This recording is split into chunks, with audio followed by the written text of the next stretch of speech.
during Friday's game, Brooklyn at Boston, I think our bit should be that we're overly nice to each other and complimentary so we can sort of squash this narrative that exists that we don't like each other. But that's the thing is I don't think it's a false narrative. I don't think this is something that I think people can pick up on energies amongst two people, right? And I've been very clear my entire like professional career on the basketball side and then on the broadcasting side. Like I can't stand anyone or anything associated with Duke. This is well documented. This is well documented. I guess maybe your fans, if that's what you call them, the people that follow you are probably new to this, but everyone that knows me is like, oh yeah, I can see why you couldn't stand JJ. What would you want in an ideal world? And obviously RJ, I think got the vibe because he wrote back to me, started first athlete podcast road tripping, which is not true, and scored 2,876 more points than JJ. Yes. That's funny. Maybe someday you will be part of the 342 family. The problem is with all due respect, working for you doesn't sound like something that I would ever have a desire to. Nobody works for me. We work together. I just want to acknowledge, I'm not saying Joel is at the level of Jokic as a passer so far. He is averaging almost 6 assists, career high for him this year, really doing a nice job baiting the double teams. Not the same player when it comes to passing. I'm not saying that. I just want to acknowledge Joel uptick in assists this year. Disclaimer. Always have a disclaimer. You brought up the Jordan passing out of the double team. It's just a perfect segue. Let me see your transition. Do you have a podcast? It's a perfect segue. Look, I'm going to say this. While you are helming this, I am definitely throwing you lobs. I'm throwing you lobs and helping you transition, man. Am I the James Harden of this podcast? Set it right on that T for him. Yeah, just here you go. Here you go, JJ. He'll let you transition. Gets called out for some bullshit because a guy missed an open shot. He made the right play. What kind of shot do you want LeBron taking right there with 3 guys on him going off 1 foot? Is he asking a rhetorical question? Let me jump in this and you can get it, Ted. Let me jump in this. He threw the same pass to Kyle Korver in game 4. Kyle misses it. One of the greatest shooters of all time, probably the greatest shooting, 2-guard that I can think of during my era.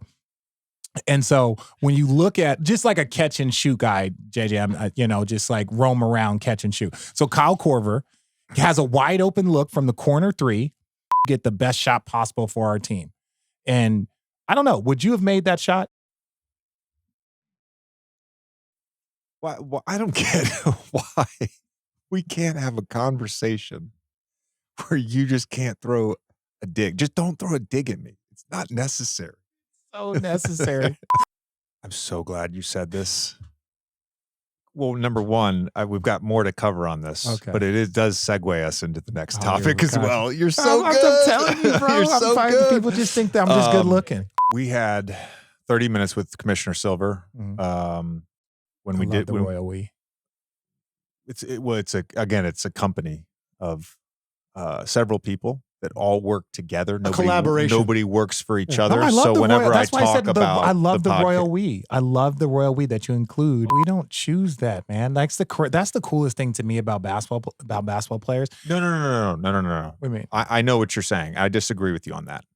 Okay, tell me about your disagreement before I even finish my thought. I know what you're saying. Well, we don't choose who's on national TV. Obviously, we don't. You and I don't choose that. I know that. We also don't get to do everything we would like to do in studio. Okay. That's a fact. Okay. It's a fact. Can I finish my thought now? I'm going to agree with what you're saying. That part of it I'm going to agree with. Okay. So as per my last email. As per my last email. The players all work out together. They're all AAU partners and they all, train. So it's like, after a series, instead of, you get Isaiah Thomas walking off, you have these guys hugging and, just being best friends. I'm just messing with Magic, you. Magic and Larry were friends. He's trying to get riled Magic up. and Isaiah were friends. Alonzo and Patrick used to go out to dinner the night before playoff games. Michael and Charles Barkley would go out. The league needs one of those guys. We don't think about that from that perspective. Well, I love it when I say something and JJ's eyes get big. It's a few times that we probably get along. Where are you going with this? Want me to continue? Finish your thought. The other day, we were on the broadcast and RJ goes, can I please say something? Yeah. And I'm like, RJ, we gave you a mic. You're allowed. Of course, you're allowed to say something. He's saying this to all of America and then tells me, hey, Rich, we should probably really be nicer to each other. People are starting to think that we don't like each other. But can I say this? You can. Because I have a mic. He's not allowed to be talked about until he wins a playoff series. He's not allowed. What?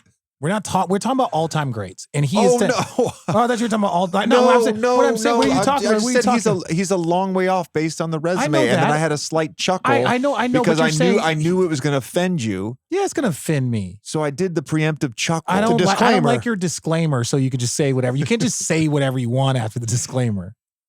Can I say something? Please don't get offended. Yeah, no offense. And here it comes. Are there enough ones and twos where we can add two teams and dilute the talent pool at the top One have two. Are you talking about position or like stars? No. A's and B's? A's You know and what I'm Bs, saying? yeah. I'm just, You know I'm just what saying. clarifying. Not everybody might understand Yeah. at home. Yeah, I don't mean the You said- position. okay, you I mean, said ones and twos. number Okay. ones and number twos, like Okay. number one options, number two options. I understood you. Listen, I mean no disrespect. Thanks. We should always clarify to the audience. Absolutely not. I just do not had need to see- go to a Wizards game on Sunday, and I can tell you, I'm Hey. a little iffy on this topic. Well, I am. JJ Hey, I was there too. You didn't want to say hi? See, that's the shit I'm talking about. See, that's the shit. I was there calling the game. He knew it. He didn't say hi. He didn't just throw a piece of candy at the back of my head and say what's up. He didn't. That's fine. It's cool. He just wanted to let you, didn't want to bother you in your professional realm and while you were working. That's all I know. I know how JJ thinks. Richard and I had talked about me stopping by the booth. Yeah. 2 weeks ago. We brought it up with Frank, his producer, on Friday. Frank seemed very indifferent about the idea. So I just chalked it up to the guy doesn't want me on the broadcast. There was no follow-up. No follow-up. We'll talk about that. And I was up. Yeah, I got you. I wasn't close to you like I some of that normally money. am. Spend some of that money.